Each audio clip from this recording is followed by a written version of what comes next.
Hello friends.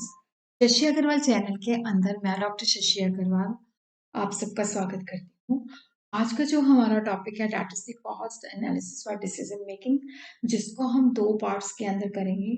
ये जो topic है that is relevant for the student of cost accounting, also relevant for the student of UGC NET commerce and management. इसके जो written notes हैं they will be available at my app which is Edusum app.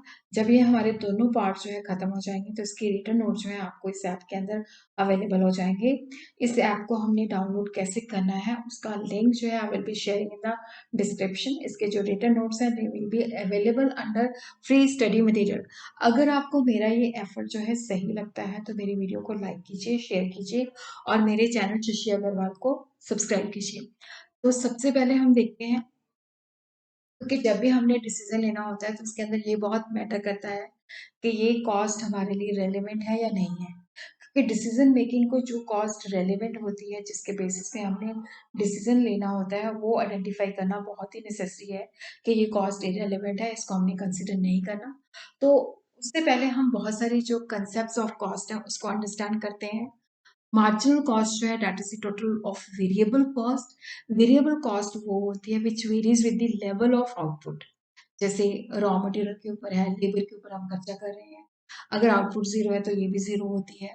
तो marginal cost के अंदर जो है prime cost आ जाती है which is direct material and direct labour, और जो कॉमन कॉस्ट होती है उसका वेरिएबल पार्ट वेरिएबल ओवरहेड।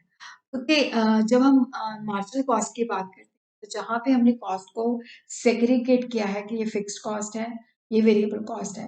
देखो जो फिक्स्ड कॉस्ट होती है चाहे प्रोडक्शन होती है चाहे नहीं होती है, उसका प्रोडक्शन के साथ कोई लेना देना नहीं होता, वो पीरियड कॉस्ट होती है। जैसे मैंने बिल्डिंग रेंट पे ले रखी है, चाहे मैं कल को वहां पे कोई काम करती हूँ चाहे नहीं करती हूँ, बट मुझे स्टिल जो है रेंट देना पड़ता है।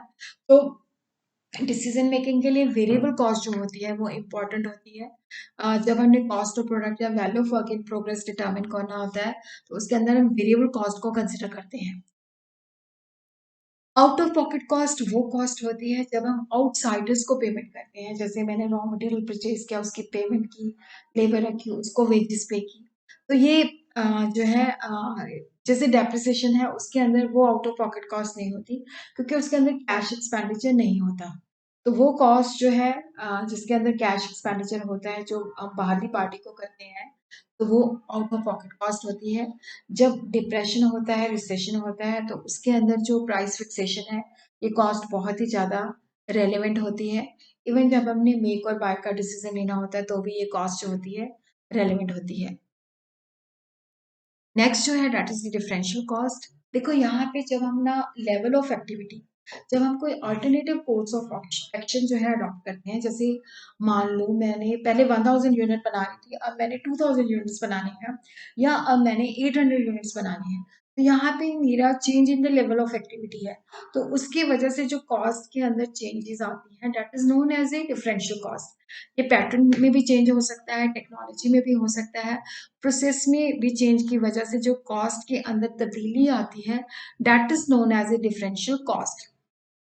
If any change is proposed in the existing level or in the existing method of production, increase or decrease in total cost जो होती है that is known as a differential cost। देखो अगर कोई चेंज हम करते हैं, जैसे मैंने 1000 से 2000 यूनिट्स कर दिए, अगर मेरी कॉस्ट पहले से इंक्रीज हो गई है तो it is known as incremental cost. But अगर मेरी कॉस्ट, जैसे मैंने टेक्नोलॉजी चेंज की है, उससे मेरी कॉस्ट पहले से कम हो गई है, तो that is known as a decremental cost. तो डिफरेंशियल कॉस्ट जो होती है that is happens due to the alternative course of action. जैसे कोई कॉस्ट के अंदर जो तब्दीली आती है या चेंजेस आती हैं, ये भी हो सकता है कि जैसे मैं पहले लेबर यूज कर रही थी, लेबर इंटेंसिव टेक्नोलॉजी यूज कर रही थी, अब मैं मशीनरी को यूज कर रही हूँ यहाँ पे, कि ये इस वजह से है कि मैंने ऑल्टरनेटिव कोर्स ऑफ एक्शन जो है प्रपोज किया है। संक कॉस्ट वो होती है जो इरिकवरेबल होती है और जिसको हम जो फ्यूचर के अंदर डिसीजन लेना है वहां पे वो रेलेवेंट नहीं होती। जैसे कोई एसेट मैंने पहले परचेज किया था, जैसे मान लो मैंने फर्नीचर परचेज किया था 5-10 साल पहले, आज उसकी रिटर्न डाउन वैल्यू जो है 1000 है।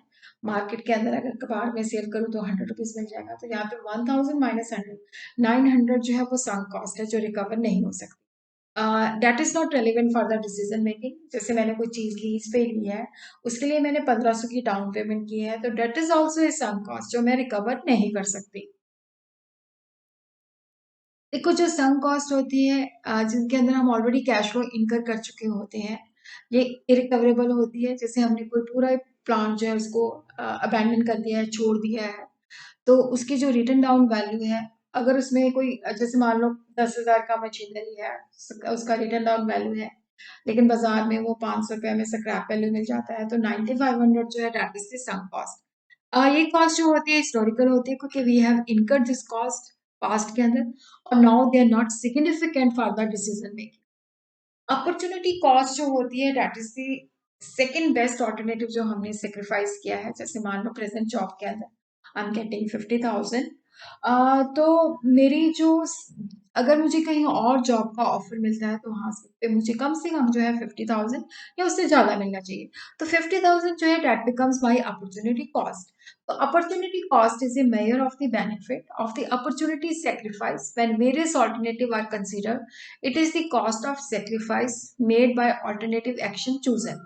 जब हम alternative action जो हमने sacrifice कर दिया है, जैसे एक का हमारे पास जमीन है, उसके ऊपर हम वीट भी ग्रो कर सकते हैं, चना भी ग्रो कर सकते हैं। अगर हमने वीट ग्रो करने का डिसीजन लिया, इट मीन्स कि हमने चना जो कल्टीवेट कर सकते थे उसको सेक्रीफाइस कर दिया। बट अगर हम कल को वहां पे चने ग्रो करते तो हमें 1000 की इनकम होती। तो यहाँ पे वीट ग्रो करते हैं तो वो 1000 उसकी अपॉर्चुनिटी कॉस्ट बन जाएगी। ये जो बेनिफिट है जिसको हम मेयर कर सकते हैं, जिसको हमने सेक्रीफाइस किया है, क्योंकि इसके अंदर क्या है कि हमारे पास ऑल्टरनेटिव था, हमने इस ऑल्टरनेटिव को यूज नहीं किया, दूसरे को यूज किया है। तो जो पहला ऑल्टरनेटिव हमने सेक्रीफाइस किया है वो दूसरे की अपॉर्चुनिटी कॉस्ट बन जाता है। Opportunity cost refer to the value of the sacrifice made or benefit or opportunity sacrifice in accepting an alternative course of action. Opportunity cost देखो, जैसे एग्जांपल है, जैसे मेरे पास 10 लाख रुपए है, उससे मैंने अपना बिजनेस खोल लिया, बट अगर मैं उसको बैंक्स के अंदर या किसी और को लैंड करती तो मुझे 12% की इनकम होती।